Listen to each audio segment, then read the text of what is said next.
अस्सलामुअलैकुम, आप देख रहे हैं समा। मैं हूं फवाद ज़ैनी और मैं हूं सिद्रा मीर। बुलेटिन का आगाज करते हैं कराची से, जहां हर दिल उदास और हर आंख अश्कबार है।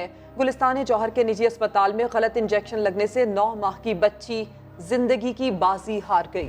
निशवा 16 दिन तक जिंदगी और मौत की जंग लड़ती रही। लख्ते जिगर की मौत ने अहले खाना पर गम का पहाड़ गिरा दिया है। हार गई है। जैसे मैंने कल अपनी बहन को आज किया था और अब फिर करूंगी। फिर ये उठ जाएगी। हाँ। 9 माह की नन्ही निशवा को उसकी बहनें इसीलिए बार बार चूम रही हैं कि शायद वो उठ जाए। आप खड़ेगी हो ना पीछे। 6 अप्रैल ये वो बदकिस्मत दिन था जब कैसर अपनी नन्ही जुड़वा बच्चियों को गुलिस्तान जौहर के निजी अस्पताल लाया। बच्चे तो ठीक हो गए थे, लेकिन 7 अप्रैल को डिस्चार्ज से कुछ देर पहले निशवा को एक इंजेक्शन दिया गया। जो इंजेक्शन ड्रिप में लगना था, वो इंजेक्शन डायरेक्ट बच्ची के जिस्म में लगा दिया गया। ये नन्हा फूल इसी अस्पताल में 9 दिन तक मौत से लड़ता रहा। 15 अप्रैल की सुबह नेशनल स्टेडियम के करीब निजी अस्पताल में शिफ्ट किया गया। कभी फिट्स ने इस 9 माह की बच्ची को दर्द पहुंचाया, तो कभी कोई और तकलीफ हुई। आखिर 16 दिन तक मौत से लड़ते लड़ते ये नन्ही जान जिंदगी की बाजी हार गई। मेरी बेटी ने बहुत हिम्मत की, लेकिन मेरी बेटी हार गई है। प्लीज मिलके कुछ खड़े हो और ताकि किसी और की बेटी ला जाए यार। माँ अपनी लखते जिगर को हाथों में थामे घर लाई। सिर्फ इस बच्ची के वालिदैन और बहनें ही नहीं, हर साहिब औलाद निशवा की मौत पर सोगवार है। निशवा की नमाज जनाजा अदा कर दी गई है। नमाज जनाजा में ख्वाजा इजहारुल हसन, सईद गनी, आमिर खान ने भी शिरकत की है। कराची में निजी अस्पताल की इंतज़ामिया और अमले की गफलत से 9 माह की मासूम निशवा जान की बाजी हार गई। निशवा के वालिद कैसर अली का कहना था कि मेरी बेटी ने बहुत हिम्मत की, लेकिन वो हार गई। 16 दिन तक ज़िंदगी और मौत की कशमकश में मुब्तला रही नन्ही मासूम बच्ची, लेकिन वो जांबर ना हो सकी, अब इस दुनिया में नहीं रही है। निशवा के वालिद का ये भी कहना है कि खुदारा कुछ ऐसे इक़दाम किए जाएँ ताकि किसी और की बच्ची के साथ ऐसा ना हो। निशवा के घर वालों से ताज़ियत के लिए जहां अजीज़ों अकारिब की बड़ी तादाद उमड़ आई है, वहीं सियासी शख्सियात ने भी निशवा के इंतकाल पर अफसोस का इजहार किया है। ताज़ियत करने वालों का रश, हर दिल अफसुर्दा है कि नन्ही परी जैसी बच्ची दुनिया से चली गई। गुलिस्तान जौहर में निशवा के घर अजीजो कारिब के साथ साथ सियासी शख्सियात ने भी अहले खाना का गम बांटा। अगर गफलत न बरती जाती तो निशवा और अमाइशा की जोड़ी न टूटती। चीफ मिनिस्टर साहब ने सख्त एक्शन लिया है इस पे, और जो भी इस तरह की शिकायत आती हैं उन पर आप देखेंगे कि एक्शन भी सख्त होगा और उनको सजाएं भी मिलेंगी। ये असल में बुनियादी तौर पर जो है वो कारोबार के इदारे बन गए हैं, ये पैसे कमाने की फैक्ट्रियां बन गई हैं। 9 माह की निशवा का दुख हर चेहरे से वाज़े है। जो भी निशवा के घर आया, उसने सिंध हुकूमत से मुतालबा किया सेहत की बेहतर सहूलियात के लिए इकदाम किए जाएं। मासूम निशवा की जान लेने वाले अब खुद को बचाने के लिए बयानात बदल रहे हैं। पुलिस ने अस्पताल इंतजामिया के खिलाफ मुकदमे में इक़दाम कत्ल और कत्ल खता की दफात शामिल कर ली हैं। नन्हा फूल मुरझा गया। गुलिस्तान जौहर के अस्पताल में मासूम निशवा को गलत इंजेक्शन लगाने वाले अब खुद को बचाने के लिए झूठ पर झूठ बोल रहे हैं। मुझे भी मेडिसिन का पता है कि कौन सा इंजेक्शन क्या काम करता है। कोई गलती से लगाया मैंने, कोई जानबूझ के नहीं लगाया। अदालत जाते ही बयान बदल दिया। 700 रुपये की तरफ से ही लगा, 700 रुपये ही कर रही थी मेडिसिन, तो वही कर रहा हूँ। सोबिया जिसने इंजेक्शन बना कर दिया, पहले कहा ड्यूटी पर थी, मोइज की हेल्प करने के लिए इंजेक्शन बना कर दिया। मैंने HR में भी यही लिख के दिया था कि अगर मैंने इंजेक्शन बनाया तो मैंने बच्ची को लगाया नहीं है। अदालत में कहा ड्यूटी पर नहीं थी। इसका ये कहना है कि आपकी ड्यूटी मैं ड्यूटी पे क्यों होंगी? नर्सिंग मैनेजर आतिफ ने तो कहा ये काम सोबिया का था, मुइस का नहीं। सोबिया एक रजिस्टर्ड मिडवाइफ हैं एंड उस दिन उनकी जिम्मेदारी थी। लेकिन मामले की तहकीकात करने वाले ऑफिसर ने बताया काम दोनों का ही नहीं था। मिडवाइफ है जिसको हम लोग आम अल्फाज में कहते हैं दाई, और एक दूसरा लड़का है जो कि वो भी है अपना मुइस, आगा मुइस, तो उसका भी काम नहीं, इसका भी काम यही है बेड की शीट वगैरह चेंज करना, ये करना वो करना। वाक़ये के मुकद्दमे में इक़दाम कत्ल और कत्ल खता की दिफा शामिल कर ली गई है।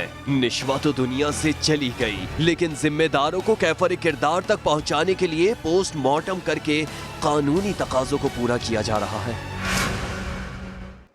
निशवा को गलत इंजेक्शन देकर निजी अस्पताल ने तो गफलत का मुजाहिरा किया, लेकिन निजाम चलाने वालों ने क्या किया? सिर्फ मुलाकातें।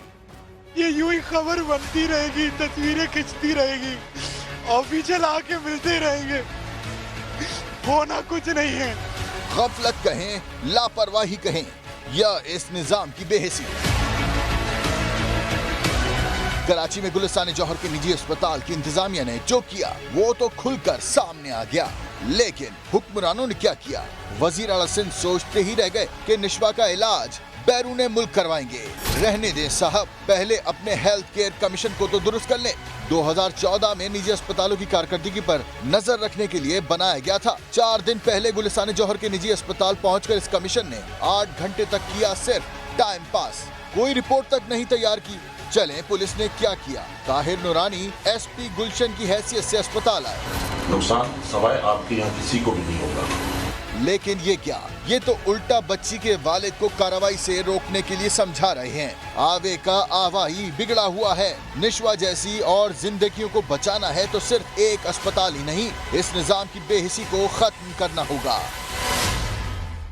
सेलेक्टेड वजीर आजम नालायक और नाअहल हैं, निकालना है तो उन्हें निकाला जाए। बिलावल भुट्टो जरदारी ने कौमी असम्बली में हुकूमत को ललकार दिया, कहा वफाकी काबीना को एक आंख से देखें तो मुशर्रफ और दूसरी आंख से देखें तो पीपल्स पार्टी के वजीर नजर आते हैं। मजीद कहा पीपल्स पार्टी आमिरों से नहीं डरी तो कठपुतली हुकूमत की नैबगर्दी से क्या डरेगी। वजीर आजम के खिलाफ तकरीर पर वफाकी वजीर उमर अयूब गुस्से में आ गए, कहा जुल्फ़िकार अली भुट्टो अयूब खान को डैडी कहा करते थे। पीपल्स पार्टी अरकान उमर अयूब की नशिस्त के सामने जमा हो गए, एजेंडे की कॉपियां फाड़ दी।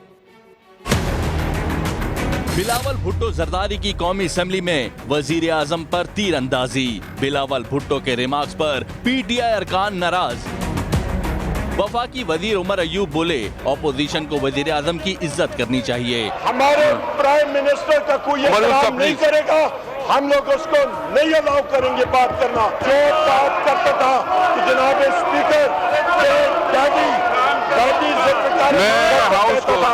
उमर अयूब की तकरीर के दौरान पीपल्स पार्टी अरकान उनकी नशिस्त के सामने जमा हो गए, एजेंडे की कॉपियां फाड़कर हवा में उछाली और नारेबाजी की।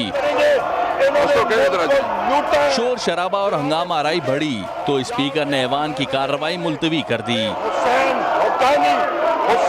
मैं 5 मिनट के लिए जंग करता हूँ, 5 मिनट के लिए। कौमी असम्बली इजलास के दौरान शोर शराबा भी हुआ। बिलावल भुट्टो जरदारी ने असद उमर को पढ़ा लिखा जाहिल कहा तो स्पीकर असम्बली ने लफ्ज हज़फ कर दिया। बिलावल भुट्टो स्पीकर की मुदाखलत पर सख्त बरहम हुए। मैं सच बात कर रहा था कि इसमें वो सलाहियत नहीं है, ये तो पढ़ा लिखा जाहिल है। इसको मैं एक्सपंज करता हूँ जाहिल लफ्ज। मिस्टर स्पीकर, आपने एक लफ्ज एक्सपंज किया वजीर खजाना का तकरीर से। ये दोगला पॉलिसी क्यों? आपको इम्पार्शल होना चाहिए। मैंने किसी को गद्दार नहीं कहा, मैंने किसी को दुश्मन नहीं कहा, मैंने किसी का माँ बाप पे तकलीफ नहीं किया, मैंने किसी का ज़बान पे तकलीफ नहीं किया। मैं पाकिस्तान की मफाद में बात कर रहा हूं। इस वक्त इस मुल्क के अवाम महंगाई की सुनामी में डूब रहे हैं। आपकी हुकूमत ने वजीर खजाना को हटा लिया, मान लिया कि हम नाअहल है, नालायक है, हमसे गलती हुई। लीगी रहनुमा हमजा शहबाज को आवाम की फिक्र सताने लगी, कहा पेशियों की नहीं आवाम की फिक्र है जो महंगाई की चक्की में पिस रहे हैं। जल्द वो वक्त आने वाला है जब हेलीकॉप्टर पर घूमने फिरने और अलीमाबाजी की ऑफशोर कंपनी का जवाब देना पड़ेगा। मजीद क्या कहा आपको दिखाते हैं। इन खिलंडरों की हुकूमत ने पाकिस्तानी मईशत के साथ जो खौफनाक खिलवाड़ किया है, उसकी जद में गरीब आदमी आया है। अद्वियात 400% ज्यादा महंगी हो गई है। आज तक नहीं पता कि IMF के पास जाना है, मुआहदा होना है, नहीं होना है। आलमी मंडी में तेल की कीमत आज 3% बढ़ गई है। इंपोर्ट बिल और बढ़ेगा। काश्तकारों की फसलें तूफान में तबाह हो गई और वजीर आला कहता है कि दुआ करो बारिश थम जाए। ऑपोजिशन को एहतसाब के नाम पे डराने वाले इमरान नियाजी साहब, वक्त आने वाला है जब आपको एक सरकारी हेलीकॉप्टर में अपने सैर सपाटों का जवाब देना पड़ेगा, जब अलीमा बाजी को अपनी ऑफशोर कंपनीज का हिसाब देना पड़ेगा। आज मुझे पेशियों की फिक्र नहीं है, मुझे आज महंगाई की सूरत में एक खौफनाक तूफान जो हमारा सामना करने वाला उसकी फिक्र है। फिरदौस आशिक अमान कहती हैं कि मुल्क सियासी कुश्ती का सामना नहीं कर सकता, हमें मिलकर मुआशी कुश्ती लड़नी चाहिए। वोट को इज्जत दो का नारा लगाने वाले अब वोट को इज्जत दें, वो लाहौर में मीडिया से गुफ्तगू कर रही थी। इमरान खान साहब और वजीर आला पंजाब एक पेज पे है। पाकिस्तान तहरीक इंसाफ का सबसे बड़ा महाज सियासी जो है वो पंजाब है। पनामा के इशू में भी उन्होंने मिठाइयाँ बांटी थी, बाद में सजा याफ्ता होने के बाद उन्होंने एहतजाज किए थे। इस वक्त मुल्क सियासी कुश्ती का मुतहम्मल नहीं हो सकता, हमें मुआशी कुश्ती लड़नी है। अपोजिशन को दावत देती हूँ कि इकनॉमिक रिफॉर्म एजेंडा, उसमें लॉन्ग टर्म इकोनॉमिक पॉलिसी में हमारे साथ मिल के बैठ के मकसद उमर वो फेस हैं जिन्होंने सॉफ्ट फेस इमेज बिल्डिंग में अपना किरदार अदा किया। हर ग्राउंड पे हर प्लेयर सेंचुरी नहीं करता। हफीज शेख साहब, इस वक्त मुआशी महाज पे एक इंटरनेशनल फेस की जरूरत थी। बैटिंग आर्डर तब्दील करना प्राइम मिनिस्टर का हक है।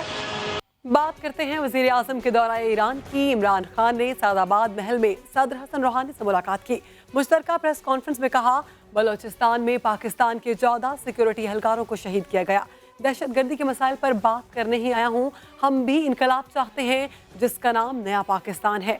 ईरानी सदर ने शाह बहार बंदरगाह को गवादर पोर्ट से लिंक करने की ख्वाहिश जाहिर कर दी। पाक ईरान ताल्लुकात में कोई दरार नहीं डाल सकता। वज़ीर आज़म इमरान खान ने दुनिया को दो टोक बता दिया। 3 or 4 days back, we have 14 of our security personnel were killed by terrorists in Balochistan. The issue of terrorism was going to become a divisive part, was going to increase differences between our countries.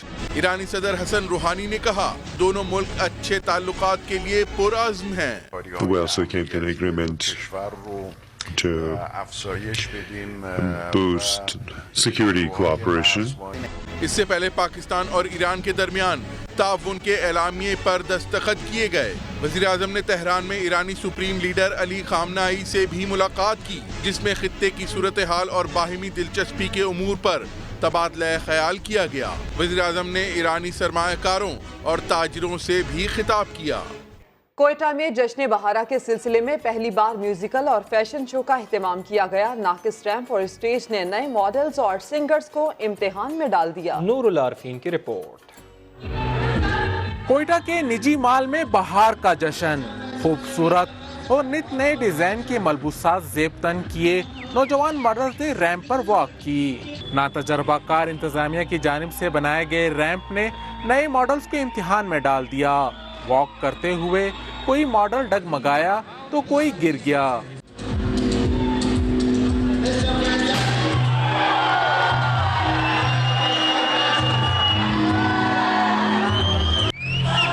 Models ही नहीं बल्कि singer भी performance के दौरान stage टूटने से गिर गए।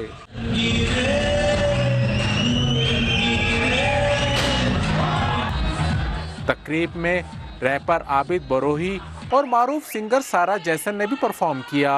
Cameraman Abdul Waheed के साथ नूरुल आरफीन, समा, कोयटा। Welcome back. बात करते हैं साबिक वजीर आजम की, जिनका शरीफ मेडिकल सिटी में 7वीं बार तिब्बी मुआयना किया गया। बीमार हूँ, पेश नहीं हो सकता। मियाँ साहब ने कल इस्लामाबाद हाई कोर्ट में हाजिरी से इस्तिस्ना की दरख्वास्त भी दायर कर दी है। नवाज शरीफ अडियाला जेल में थे तो रोज एंजाइना का दर्द उठता था। रात को भी उन्होंने एंजाइना की शिकायत की थी, तकलीफ थी उनको, रात भर रही है। तिब्बी बुनियादों पर 6 हफ्तों के लिए रिहाई तो मिल गई, लेकिन 4 हफ्ते गुजर जाने के बाद भी न किसी अस्पताल में दाखिल हुए न इलाज शुरू हुआ। शरीफ मेडिकल सिटी में 7वीं बार तिब्बी मुआयना किया गया, मगर इलाज कब शुरू होगा कोई फैसला न हो सका। नवाज शरीफ ने अल-अजीज़िया रेफरेंस में हाजिरी से 1 दिन का इस्तिस्ना भी मांग लिया। इस्लामाबाद हाई कोर्ट का 2 रुकनी बेंच अपील की समाअत करेगा। नवाज शरीफ के इस्तिस्ना की दरख्वास्त के साथ मेडिकल रिपोर्ट भी मुंसलिक की गई। रिपोर्ट के मुताबिक मियाँ साहब दिल के मरीज हैं, गुर्दों की बीमारी भी 3रे दर्जे पर है। डॉक्टरों ने मुकम्मल आराम की हिदायत की है। मेडिकल बोर्ड की रिपोर्ट में मजीद बताया गया है कि नवाज शरीफ की सेहत से मुताल्लिक तमाम माहिरीन अभी हतमी रिपोर्ट मुरतब करेंगे। लीगी रहनुमा उज़्मा बुखारी की नारेबाजी के दौरान जुबान फिसल गई। गो इमरान गो की बजाय गो नवाज कह डाला।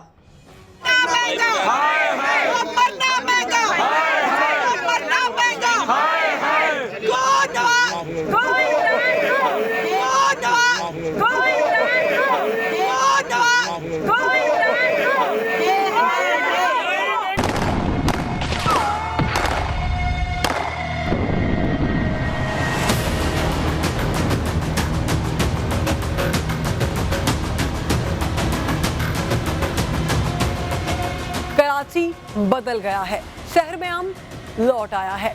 वर्ल्ड क्राइम इंडेक्स के मुताबिक कराची में अमन और अमान की सूरत हाल बेहतर हुई है। कराची 6 से 70वें नंबर पर आ गया। कराची ऑपरेशन के बाद शहर के हालात मुसलसल बेहतर हुए हैं। 2014 में कराची क्राइम के एतबार से दुनिया का 6ठा खतरनाक शहर बन चुका था। 2015 में ये नंबर 21वां था, 2016 में 31वां, 2017 में 50वां और 2018 में 68 तक पहुंच गया था। वर्ल्ड क्राइम इंडेक्स के मुताबिक इस वक्त कराची भारत, अमेरिका और ऑस्ट्रेलिया के कई शहरों से ज्यादा पुरअमन शहर बन चुका है।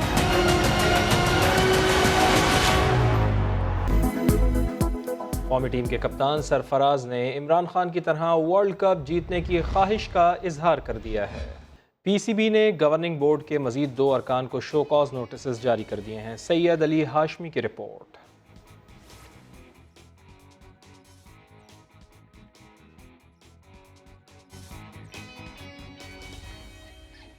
दस टाइगर और 8 शेरों ने लाहौर के चिड़ियाघर की रौनक बढ़ा दी है। आप भी देखिए तहमीना अहमद की रिपोर्ट में। 1 नहीं 2 नहीं, लाहौर चिड़ियाघर को मिला 18 शेरों का तोहफा। 10 टाइगर और 8 शेर मुत्तहिदा अरब अमारात की जानिब से चिड़ियाघर मुंतकिल किए गए। इन शेरों की आमद की खुशी में सजाई गई तकरीब, जिसमें वजीर आला पंजाब उस्मान बुज़दार, जहांगीर तरीन, सुमसाम बुखारी, ओन चौधरी ने भी शिरकत की। रिबन काट कर नए शेरों को खुशामदीद कहा गया। चिड़ियाघर की आबादी में इजाफे पर अवाम भी खुश हैं। जितने शेर होंगे उतना लोगों को या बच्चों को एंटरटेन करेंगे। तो टाइगर्स बहुत पसंद है। आई लाइक लायन और टाइगर।